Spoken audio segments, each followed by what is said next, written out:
सच्चाई की जीत। एक समय की बात है। एक सुंदर गांव में एक किसान रहता था जिसका नाम मोहन था। मोहन न केवल अपने खेतों में मेहनत करने के लिए जाना जाता था, बल्कि उसकी ईमानदारी और सत्यनिष्ठा के लिए भी प्रसिद्ध था।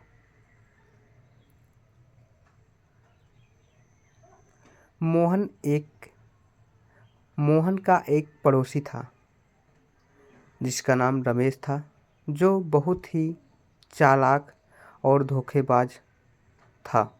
रमेश हमेशा अपने स्वार्थ के लिए दूसरों को धोखा देता था।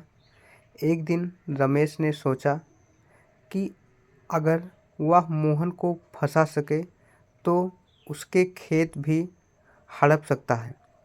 लेकिन एक योजना बनाई और गांव के सरपंच के पास गया। उसने सरपंच से कहा, मोहन ने उसके खेत से सोना चुराया है। सरपंच ने दोनों को बुलाया और पूछा, क्या यह सच है? मोहन ने साफ साफ कहा, नहीं सरपंच जी, मैंने कभी ऐसा नहीं किया। सरपंच ने तय किया कि सच्चाई का पता लगाने के लिए दोनों के खेतों की तलाशी ली जाएगी।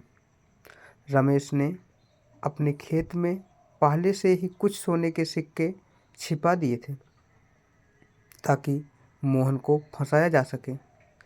तलाशी के दौरान सरपंच को रमेश के खेत में सोने के सिक्के मिले और उसने मोहन को दोषी ठहराया। मोहन को जेल में डाल दिया गया, लेकिन उसने हार नहीं मानी। मोहन ने ईश्वर से प्रार्थना की और सच्चाई की जीत की उम्मीद में रहा। कुछ दिनों बाद गांव में एक बहुत ही बुद्धिमान व्यक्ति आया। उसने गांव के लोगों से कहा कि वह सच्चाई और न्याय के बारे में बहुत कुछ जानता है और वह मोहन की सच्चाई का पता लगाने में मदद कर सकता है। उसने सरपंच से कहा, मुझे मोहन के खेतों की तलाशी लेने दीजिए। सरपंच ने सहमति दी और बुद्धिमान व्यक्ति ने मोहन के खेतों की गहराई से तलाशी ली। उसने पाया कि जमीन के नीचे एक पुराना बक्सा दबा हुआ था जिसमें बहुत सारे सोने के सिक्के थे।